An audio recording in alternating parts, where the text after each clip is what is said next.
하나님의 말씀은 시편 32편 1절에서 11절 말씀입니다. 다 함께 합독을 하겠습니다. 시작.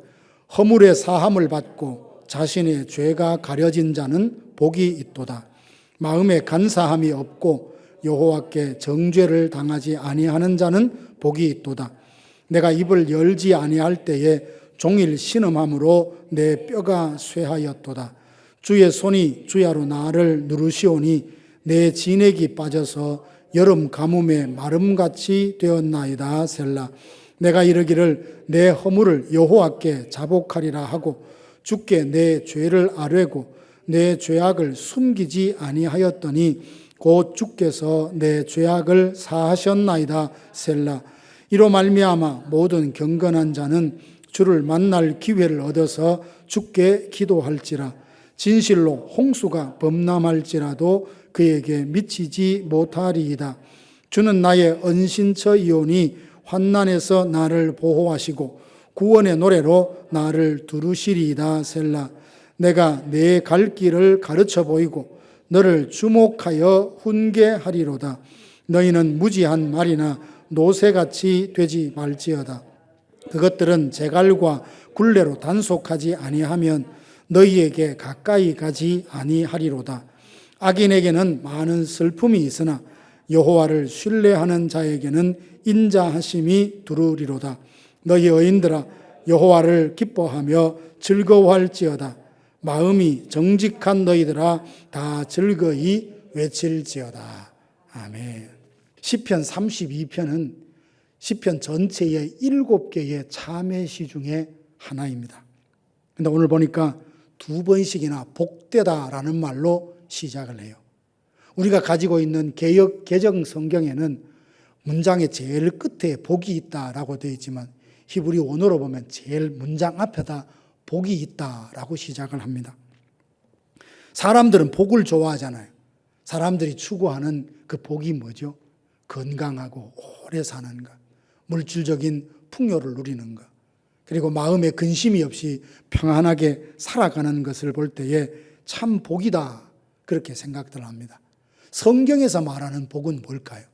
시편 1편에 보면 복이 있다 이렇게 시작하잖아요.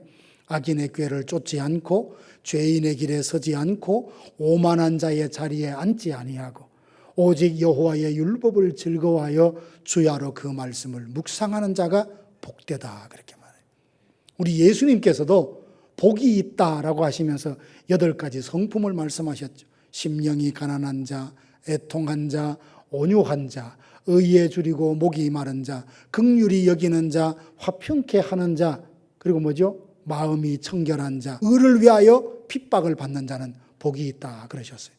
예수님은 베드로가 주는 그리스도시요 살아계신 하나님의 아들입니다 그렇게 고백하니까 예수님께서 야 바요나 시모나 내가 복이 있도다. 사람들이 생각하는 복과 성경이 말하는 복, 예수님이 말하는 복에는 차이가 있습니다. 사람들 중에는 양식이 아닌 것을 위해서 은을 턱턱 달아내주고 배부르게 못할 것을 위해서 수고하는 것을 봅니다. 복이 아닌데도 그것을 복이라 생각하고 죽을 듯 살도록 그 일을 위해서 매진하고 달려가는 모습을 볼 때 얼마나 안타까운지요. 우리는 성경이 말하는 복, 예수님이 말하는 그 복을 우리 주님 앞에 가는 그날까지 누리며 살 수 있게 되기를 진심으로 축복합니다. 본문 말씀에서 다윗은 어떤 사람을 복되다라고 하셨습니까? 허물의 사함을 받고 자기 죄가 가려진 자는 복이 있다. 그 마음에 간사함이 없고 여호와께 정죄를 받지 않는 사람이 복이 있다라고 합니다. 건강도 복이에요. 물질적인 풍요로움도 복입니다. 마음의 평강도 복입니다만 예수님을 닮아가는 성품, 악한 것을 멀리하고 말씀을 주야로 묵상하는 것, 예수님을 나의 주 나의 하나님이라고 고백하는 것, 하나님을 가까이 하는 것, 허물의 사함을 받고 여호와께 정죄받지 않는 죄사함의 확신 가운데 살아가는 것이 진짜 복 중에 복인 줄로 믿습니다. 죄사함이라 그러니까 마치 살인자나 흉악한 강도들만 해당되는 것이라고 생각하기 쉽지만 로마서 3장에 보면 모든 사람이 죄를 범하여 하나님의 영광에 이르지 못했다 했으니 사회적인 지위나 신앙의 연륜이나 직분의 유무 상관없이 모든 사람은 죄사함을 받아야 합니다. 죄인이 어떻게 죄사함에 이를 수 있습니까? 흔히 사람들은 범죄하고도 들키지 않으면 묵인하고 숨기며 살아갑니다. 들켜도 회개하기보다는 변명을 하잖아요. 그럴 수밖에 없었다. 부득이한 상황이었다. 그렇게 말들을 합니다. 다윗도 예외가 아니었어요. 그는 충신 우리아의 아내 밧세바와 동침한 후에 그녀가 임신했다라고 소식이 들려오자 그걸 무마하기 위해서 그 남편 우리아를 전쟁에서 죽게 만들었습니다. 그리고는 밧세바를 아내로 취하잖아요. 속사정을 모르는 백성들은 다윗을 칭송하기까지 합니다. 우리아는 전쟁에서 열심히 나라를 위해 싸우다가 전사했다고 생각하고 왕은 얼마나 덕스러운지 나라를 위해 충성했던 그 가족들을 잘 돌본다며 다윗을 칭송하기까지 했습니다. 그런데 사람은 속일 수 있어도 하나님은 속일 수 없잖아요. 다윗의 이중적인 모습을 보시고 하나님은 굉장히 화를 내시며 나단 선지자를 그에게 보내시지 않습니까? 아무도 다윗의 죄를 몰랐습니다. 그래서 어떤 사람은 말하기를 이 세상에는 두 종류의 죄인들이 있는데 들킨 죄인과 들키지 않는 죄인이 있다. 맞는 말인 것 같아요. 범죄에도 들키지 않으면 아무런 문제가 없는 것입니까? 3절에 보니까 다윗이 범죄한 후에 입을 열지 않았다라고 했으니까 다윗도 범죄한 후에 곧바로 회개한 것은 아니었습니다.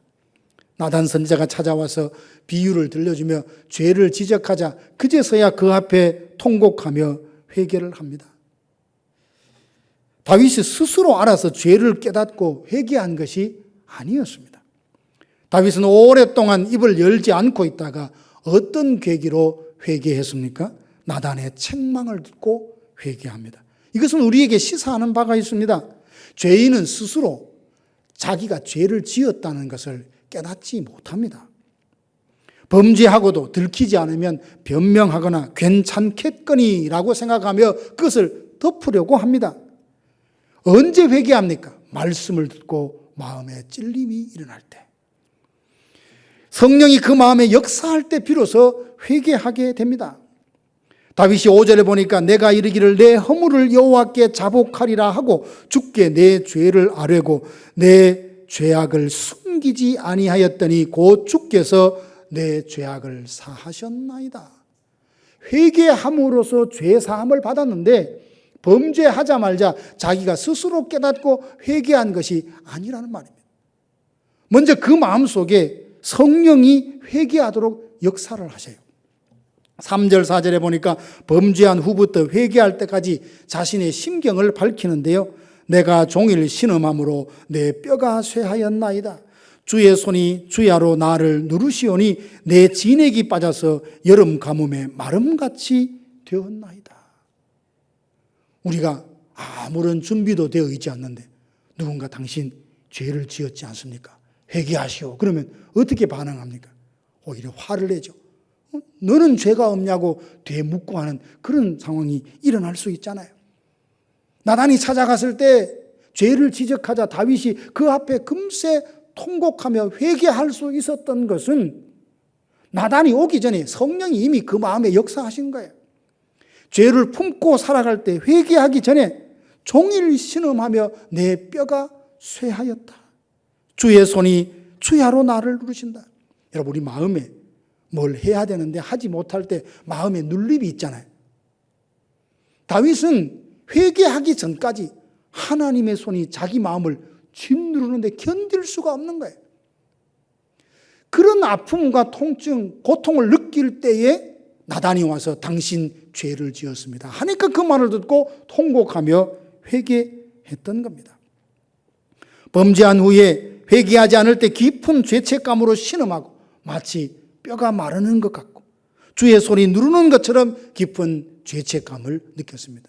이게 자연 발생적으로 일어나는 감정이 아니라 성령이 그 안에 역사하셨기 때문에 일어난 겁니다. 성령께서 다윗으로 하여금 회개에 이르도록 그 마음에 역사하셨습니다. 유대 광야에서 세례 요한이라는 사람이 고래 소함을 치잖아요. 회개하라, 하나님 나라가 가까이 왔다. 심지어 뭐랍니까? 독사의 자식들 하면서 거친 말을 그냥 거침없이 쏟아놓습니다. 광야에서 회개하라 라고 외친 것은요, 세례 요한의 성질이 아주 급하거나 과격해서 그 말을 쏟아놓는 게 아니었어요. 세례 요한의 마음속에는 성령의 강권하심이 있었어요. 이사야서 40장 3절에 예언한 대로 너는 광야에 외치는 소리가 되라. 죄를 품고 괜찮은 척 살아가는 위선적이고 외식하는 사람들을 향해서 회개시키라고 성령이 그 안에서 강권하시니까 그는 회개하라고 외쳤던 겁니다. 그랬더니 많은 사람들이 그 메시지를 듣고 요단강으로 찾아가서 회개의 세례를 받고 죄사함의 큰 은총을 누리지 않았습니까? 청교도 신학자인 리처드 백스터는 이런 말을 했어요. 회개하지 않으면 반드시 죽는다는 것은 하나님의 불변의 법칙이다. 지금도 성령께서 강력한 복음 전파자와 말씀을 들려주심으로써 우리 안에 회개하지 않고는, 죄를 떨쳐내지 않고는 견딜 수 없도록 성령이 우리 안에 역사하실 때 그야말로 우리는 하나님의 사랑받는 자라는 것을 깨닫게 됩니다. 죄인은 스스로 회개하지 못합니다. 알아서 회개하고 깨닫는 것이 아닙니다. 하나님이 주의 종들을 보내서 회개의 복음을 듣게 하시고 성령을 보내서 그 말씀으로 역사하여서 회개하게 되는 겁니다. 성령의 역사로 마음에 찔림을 받아 회개할 때 하나님은 모든 죄를 용서하시고 동이 서에서 먼 것처럼 우리의 죄가를 옮기시고 기억도 하지 않으십니다. 물론 마음을 강팍하게 해서 말씀을 듣고도 끝까지 회개하기를 거부하는 사람도 없지 않아 있습니다. 로마서 1장 18절에서 32절 말씀해 보면 불의로 진리를 막는 사람들에게 하나님의 진노가 임할 것이라고 했습니다. 하나님을 알만한 것이 그 속에 있지만 하나님을 알되 하나님을 영화롭게도 하지 않고 감사하지도 아니하고 그 생각이 허망한 데 빠져서 미련함으로 지성이 어두워져서 하나님의 영광을 썩어질 우상과 바꾸는 겁니다. 이런 자들에게 하나님의 진노가 임할 것이다. 그렇게 외칩니다. 하나님은 기다렸다는 듯이 사람이 죄를 지으면 그냥 득달자처럼 진노하시는 그런 분이 아니십니다. 오래도록 경고하십니다. 이렇게 살면 안 된다고. 이렇게 살면 결국 죄에 빠질 수밖에 없다고. 죄의 소원은 내게 있지만 너는 죄를 다스리라고 거듭거듭 말씀하십니다. 그러다가 죄에 넘어지잖아요. 회개할 때까지 오래도록 참으십니다. 그리고 회개하면 마치 모든 것들을 다 용서해 주시고 시편의 말씀처럼 동이 서에서 먼 것처럼 우리의 죄가를 옮기시고 기억도 하지 않으십니다. 이런 긍휼과 사랑과 자비가 풍성하신 분이신데도 계속 회개하지 않고 죄를 품고 살잖아요. 그러면 어떻게 될까요? 하나님은 내어버려 두신다 했습니다. 생각해 보세요. 내가 죄를 짓고 교회를 회방하고 제 멋대로 살고 있는데 하나님이 내버려 두신다면 그것을 옳다고 인정해 주는 걸까요? 아닙니다. 일종의 심판인 거죠. 회초리를 들지 않고 내버려 두면 결국 마지막 날 하나님께 받을 진노를 쌓는 결과를 초래하게 되니 내버려 두신다는 것은 하나님의 일종의 심판과 진노의 방식인 거예요. 성령께서 돌이켜 회개하도록 역사하시는데 미련하게 성령의 감동과 생각을 무시하고 계속 욕심대로 교만대로 제 멋대로 하나님을 대적하고 살아가잖아요. 하나님이 내버려 두신다는 겁니다. 얼마나 무섭습니까?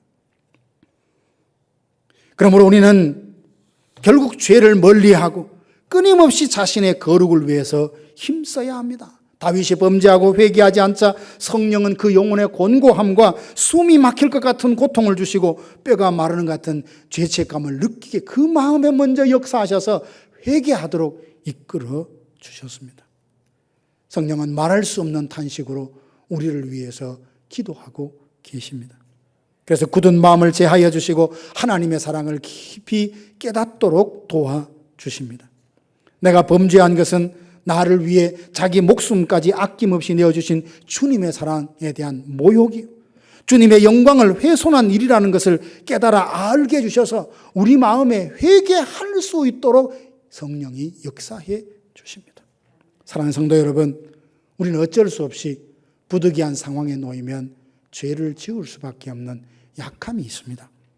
의지가 약해서 영적으로 방심해요 죄를 심각하게 생각하지 않아 죄를 지을 수 있습니다. 그러나 그 어떤 죄도 하나님 앞에 정당화될 수가 없습니다. 그러니 성령께서 마음에 역사하셔서 죄를 깨닫게 해 주시든지 주의 종들의 회개를 촉구할 때 마음을 강팍하게 하면서 계속 거부하면 안 돼요.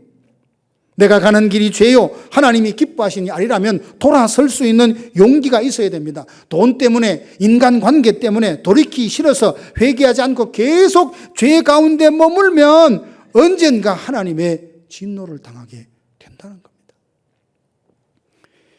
에스겔서 33장 11절 보면 주 여호와의 말씀에 나의 삶을 두고 맹세하노니, 하나님이 참 강하게 말씀하시죠. 하나님이 내 삶을 두고 맹세한다 하시며 이런 말씀하십니다. 나는 악인의 죽는 것을 기뻐하지 아니하고 악인이 그 길에서 돌이켜 떠나서 사는 것을 기뻐하노라. 이스라엘 족속아 돌이키고 돌이키라. 너희 악한 길에서 떠나라. 어찌 죽고자 하느냐. 에스겔 선지자를 통해서 분명히 말씀하셨습니다. 나의 삶을 두고 맹세한다 하시면서 회개하지 않으면 죄사함이 없고 죄사함이 없으면 결국 구원받을 수 없다고요. 어찌하여 죽으려 하냐며 회개하도록 촉구하고 있습니다. 마지막 때가 되어서 자기를 사랑하고 돈을 사랑하고 자랑하며 교만하며 감사하지 않고 거룩하지 않는 이 세대에 무엇보다도 시급한 것은 회개에 이르게 하는 복음 선포입니다. 죄사함을 얻게 하는 회개가 시급합니다. 배우는 감독이 시키는 대로 시나리오 각본대로 열심히 연기를 잘하면 돈을 받습니다. 이처럼 다른 사람에게 내 형편에 위해서 기도를 부탁할 수 있습니다. 내가 들고 있는 짐이 무거우면 나누어서 지자고 부탁도 할 수 있습니다. 그런데 회개는 절대 다른 사람을 대신할 수 없습니다. 맡길 수도 없습니다. 나눌 수도 없습니다. 범죄한 그 죄는 자기와 하나님과 1대1의 관계에서 반드시 청산해야 합니다. 그래야 죄사함의 기쁨을 누릴 수가 있습니다. 부득이하게 범죄했다면 회개케 하시는 성령의 역사와 말씀을 듣고 마음에 찔림이 있을 때 다음에 해야지 미룰 것 아닙니다. 마음을 강팍하게 하지 말고 전심으로 하나님을 찾아서 반드시 철저히 회개하십시오. 그때에 성령이 우리 마음에 기쁨을 주십니다. 사랑하는 성도 여러분, 여러분에게 죄사함의 기쁨이 있습니까? 하나님의 자녀라는 정체성을 갖고 날마다 죄와 싸우며 더 거룩해지려고 부단히 애쓰시고 있는 줄로 압니다. 혹 회개하기를 미루거나 변명하라고 했던 적은 없습니까? 말씀을 통해 성령의 감동으로 철저하게 회개하여 죄사함의 기쁨을 누릴 수 있게 되기를 주님의 이름으로 축원합니다. 중요한 것은 죄사함을 위해 회개할 때 그 회개가 참된 회개여야 한다는 말입니다. 회개에는 진짜와 가짜가 있습니다. 애굽왕 바로도요, 너무나 어려워서 모세를 불러서 회개합니다. 내가 하나님 앞에 죄를 지었다고, 나와 이 백성은 악하다고, 하나님 앞에 악하다고 회개를 해요. 근데 이건 참된 회개가 아닙니다. 왜 그렇죠? 개구리 재앙으로 해서 식탁과 떡 반죽 그릇에 침상에 개구리가 막 몰려오니까 얼마나 고통스럽고 힘들은지요. 파리떼가 출몰을 하죠. 독종으로 해서 사람과 가축들이 죽어나가죠. 우박이 내려서 온 땅의 농작물이 다 피해를 입죠. 이렇게 막대한 피해를 입히자 모세를 불러서 내가 죄를 지었다고 뉘우쳐요. 내가 여호와께 범죄하였노라. 여호와는 의로우시고 나와 나의 백성은 악하다며 회개합니다. 그런데 바로의 회개를 진짜 회개라고 인정해주지 않아요. 왜 그렇습니까? 고통으로 인해서 신음합니다. 자기 죄를 고백하고 있는데 왜 바로의 회개를 가짜 회개라고 말하는 겁니까? 그것은 하나님의 뜻을 거스르며 죄를 지었다는 것을 인정하는 마음이 없어요. 하나님의 뜻을 따르고자 하는 마음도 그에게는 없습니다. 피조물이 감히 하나님을 대적했다는 것을 시인하고 고백하는 것도 없어요. 단지 하나님이 내리시는 그 재앙 때문에 내가 너무 불편합니다. 고통스럽습니다. 이 불편함과 고통을 제발 걷어내 주세요 라고 하는 차원에서의 내가 죄를 지었다 말로 할 뿐입니다. 바로는 죄를 뉘우치는 데 했지만 하나님께서 재앙을 거두시자 어떻게 했습니까? 다시 마음이 완악하여 여전히 하나님의 뜻을 거스르지 않습니까? 바로는 참으로 회개한 것이 아니니 이런 회개로는 꾸준하게 죄사함의 기쁨을 누릴 수가 없습니다. 죄사함의 기쁨을 주는 참된 회개는 낡은 집을 몇 부분 수리하는 정도가 아니라 아예 모든 것을 완전히 허물고 견고한 그리스도의 터 위에 집을 다시 짓는 것과 같습니다. 회개는 삶의 주인과 행로와 목표를 완전히 바꾸는 것입니다. 진심으로 회개는 자신이 하나님 앞에 영원히 죽을 수밖에 없는 죄인이라는 것을 진정으로 인정을 하고 자백하고 그리스도의 공로로 말미암아 용서의 은혜를 받아들이고 죄와 사귀던 심령을 철두철미하게 부숴버리고 죄의 본성을 지닌 인간으로서 죄와 맺었던 관계를 철저하게 하나씩 둘씩 단절해 버리는 것입니다. 이 땅과 세상을 향했던 마음을 하늘을 향하여 향하도록 돌리고 결코 꺼지지 않는 사랑으로 하나님을 사랑하는데 온전히 마음을 다하는 것, 이게 참 회개라는 말입니다. 기억하십시다. 참된 회개해야 죄사함의 기쁨이 넘친다는 사실을요. 진짜 회개하려면 먼저 마음의 동기를 살펴야 합니다. 참된 회개는 진노에 대한 하나님의 두려움 때문에 시작되는 것 같지만 근본적으로는 하나님의 사랑 때문에, 하나님을 향한 사랑 때문에 회개할 마음을 갖게 되는 겁니다. 내가 너무 하나님을 사랑하는데 그 뜻대로 살지 못해서 하나님의 마음에 근심을 드렸다는 그 영적인 죄송함, 여기로부터 깊은 슬픔, 그리고 그 마음의 죄를 버리고 거룩에 이르려고 하는 강한 결단들로 나타나는 것이 참된 회개입니다. 내가 죄를 지어서 하나님의 법이 침해당했고 주님의 사랑이 나로 인하여 모욕을 당했다는 것을 깊이 슬퍼할 때에 그 마음의 진정한 회개가 시작됩니다.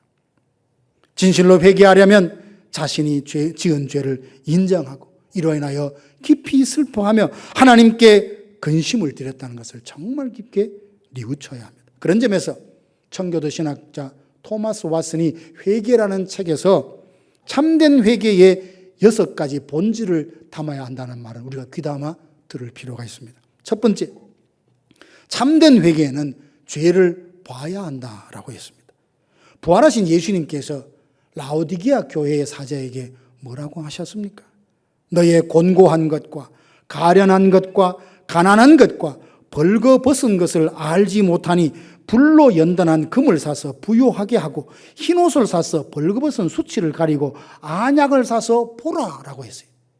라오디게아 교회는 경제적으로 꽤나 넉넉한 여유 있는 교회였습니다.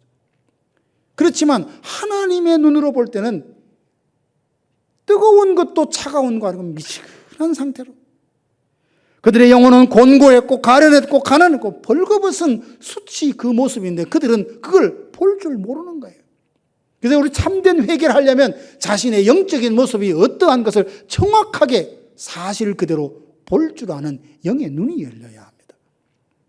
두 번째로는 죄를 슬퍼해야 합니다. 히브리어로 슬퍼하다라는 말은 영혼이 십자가에 못 박히다 이런 뜻이 있대요. 예수께서 내 죄를 속량하시려고 가시관을 쓰시고 십자가에 달려 죽으셨다는 것을 믿고 내 죄 때문에 예수님을 십자가에 못 박게 했다는 것을 두고 슬퍼하고 참된 회개에 이를 수 있어야 합니다. 세 번째는 죄를 고백해야 합니다. 고백하다는 것은 내가 범죄했다는 것을 시인하는데요. 이때 고백은 자발적이어야 한다 했습니다.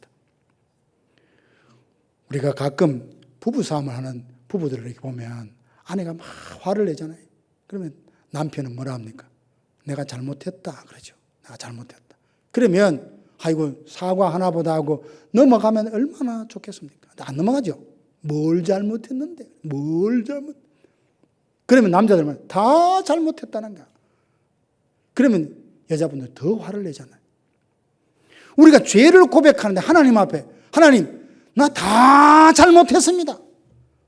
다 잘못했습니다. 구체적으로는 무엇이 죄인지도 깨닫지도 못하고 마치 분위기에 휩쓸려서 어쩔 수 없이 그냥 회개 한번 해드릴게요라는 마음으로의 고백은 진심 어린 회개라 할 수 없다는 말이죠. 범죄한 원인이 자신에게 있다는 것을 시인하고 다시는 죄를 짓지 않겠다는 결심까지 포함될 때 참된 회개라는 겁니다. 누가 그럽니다. 누구 때문에 나는 죄를 지었다. 그렇게 말하기도 힘드니까 마귀 때문에 또 죄를 지었대. 여러분 그렇지 않아요. 마귀는요, 우리를 죄 짓도록 유혹할 선에서도 멱살을 잡고 우리의 발을 붙들고 죄의 자리로 끌고 가지는 못해요. 절대로 그럴 수 없어요. 마귀는 계속 우리로 하여금 마음에 욕심을 주고 그 욕심에 그 유혹을 해가지고 넘어지도록 유혹하지만 잡아뜨리지는 못해요. 결국은 뭡니까? 죄를 지었다면 그 책임은 자기에게 있는 거예요. 그래서 이거를 고백하고 인정해야 된다는 거죠. 네 번째는 죄를 부끄러워해야 합니다. 범죄함으로 거룩한 흰옷이 벗겨져 수치를 당하게 되었고 그리스도께서 우리에게 의의 옷을 입혀주기 위해 벌거벗김 당하는 수치를 당했다는 것을 기억하고 예수님의 십자가를 보면서 우리는 부끄러워할 줄 알아야 합니다. 죄는 한때 성도들의 고귀하고 늠름한 기상을 빼앗아버리고 왕관을 탈취하고 하나님의 형상을 훼손시키고 이성을 어둡게 하고 양심을 마비시켜서 수치를 안겨다 줍니다. 그러므로 범죄했을 때 수치와 부끄러움을 느낄 때 죄를 버리고 참된 회개로 나아갈 수 있게 됩니다. 다섯 번째는 죄를 미워하는 겁니다. 죄에 대한 미움의 정도도 여러 가지가 있을 수 있어요. 실증을 넘어서 역겨움을 느끼는 단계의 그 미움이라 했어요. 음식을 보면 내가 별로 좋아하지 않는 음식이 있어요. 그러면 나는 이거 별로 안 좋아해. 그냥 밀어놓겠죠. 근데 만약 썩고 상하고 격한 냄새가 난다면 그 음식을 보고 어떤 반응이겠습니까? 고개를 돌릴 거예요. 죄를 미워한다는 것은 어떤 마음이냐면 나 이거 별로 안 좋아해. 이 정도가 아니라 썩어서 역한 냄새가 나는 음식을 보고 고개를 돌린 것처럼 그 죄를 싫어할 때에 우리 마음에 반작용으로 그리스도의 사랑이 가득 채워진다는 겁니다. 죄를 미워할 때 죄의 유혹을 단호하게 거부할 수 있고 기도와 말씀을 통해 효과적으로 죄를 죽일 수 있다고 했습니다. 여섯 번째는 죄에서 돌이켜야 합니다. 죄에서 돌아서는 것은 죄에 대해서 죽은 자가 되는 겁니다. 무엇에 대해서 죽었다는 것은 반응도 관심도 없는 겁니다. 죽은 자는 관심도 반응도 없습니다. 참된 회개는 죄에 대해서 죽은 자로 살아가는 것입니다. 그런 사람에게는 마귀가 유혹을 해도 그 유혹이 통하지 않아요. 죄에서 돌아설 뿐만 아니라 적극적으로 하나님을 가까이 하는 이런 마음도 있어야 됩니다. 소극적으로는 죄가 주는 일시적인 쾌락을 포기하기로 결단해야 되지만 적극적으로는 그 마음에 하나님의 은혜와 말씀을 채우려고 부단히 애를 써야 합니다. 사랑하는 성도 여러분, 가짜 회개로는 죄사함의 기쁨을 누릴 수가 없습니다. 그리고 감정적으로 슬퍼하는 것만으로 진정 회개했다고 생각하는 것은 참 위험합니다. 눈물의 기도는 회개의 한 단계이고 한 현상일 뿐 회개의 완성이라고 할 수 없습니다. 기도만 하면 그냥 울기부터 시작하고 통곡을 합니다. 그런데 삶의 변화가 아무것도 없어요. 오늘까지 살았던 죄라고 시인했던 것, 돌이킴이 없다면 그것은 사실 완전한 참된 회개라고 하기가 어렵습니다. 토마스 왓슨의 주장처럼 우리의 회개의 6가지 요소가 다 포함되어 참된 회개가 하나님 앞에 드려질 수 있기를 원합니다. 눈을 열어 자기의 죄를 보고 죄를 슬퍼하고 고백하며 부끄러워하고 죄를 미워하여 죄에서 돌아서는 참된 회개로 말미암아 우리 마음에 성령이 주시는 죄사함의 기쁨이 넘쳐나길 원합니다. 혹 범죄했을지라도 진실하게 철저하게 회개하면 하나님은 다시는 기억도 하지 않으십니다. 다윗은 6절부터 회개할 때에 죄사함의 은총 외에 더해 주시는 은혜가 있다고 쭉 고백을 합니다. 6절 보니까 이로 말미암아 모든 경건한 자는 주를 만날 기회를 얻어서 주께 기도할지라. 진실로 홍수가 범람할지라도 그에게 미치지 못하리라. 죄 사함을 받았다는 것은 하나님과의 관계가 회복됐다는 걸 말합니다. 그러니 당연히 우리의 기도에 하나님은 귀를 기울이시죠. 죄를 품고 있으면 거룩하신 하나님과 동행할 수 없습니다. 그리고 친밀한 교제가 불가능해요. 하나님은 귀가 둔하신 분도 아니고 손이 짧으신 분도 아님에도 불구하고 우리 기도를 듣지 않으신 것은 우리 손에, 우리의 입에, 우리의 몸에 죄로 말미암아 피가 얼룩져 있고 더럽혀져 있기 때문입니다. 반대로 하나님께서 범죄하고 회개하지 않는 자를 어떻게 대하시는지 참 이 말씀 볼 때마다 가슴이 서늘해요.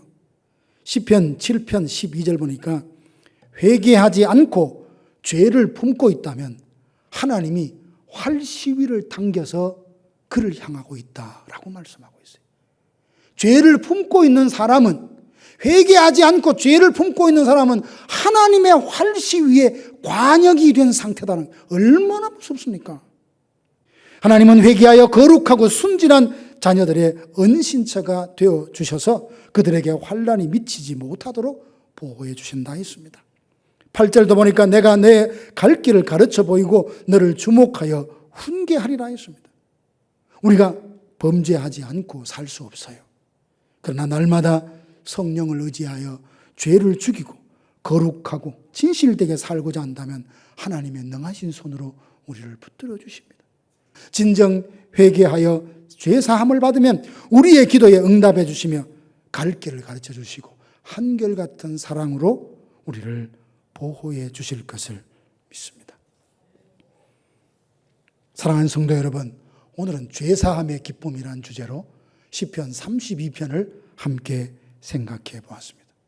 다윗이 고백한 대로 허물의 사함을 받고 여호와 앞에 의롭다 인정을 받은 사람이야말로 진정 복된 사람입니다. 이런 죄사함을 받을 때 우리 마음에 기쁨으로 충만케 됩니다. 허물의 사함을 받고 여호와 앞에 의롭게 인정받은 자가 복되다 했으니 날마다 철저히 회개하여서 우리 안에 죄사함의 기쁨으로 넘쳐나기를 원합니다. 결코 회개하기를 미루거나 회개하는 대신 변명하는 것이 습관이 되어서 성령께서 그 상실한 마음대로 내버려두는 안타까운 지경에 이르지 않도록 경계해야 합니다. 사랑하는 성도 여러분, 회개하는 자가 죄사함의 기쁨을 누립니다. 회개하면 반드시 하나님은 용서해 주십니다. 그러므로 눈을 열어 자기의 죄를 보고 죄를 슬퍼하고 고백하며 부끄러워하고 죄를 미워하여 죄에서 돌이키는 참된 회개를 통하여 진정 성령이 주시는 죄사함의 기쁨을 우리 모두 누리게 되기를 주님의 이름으로 축원합니다.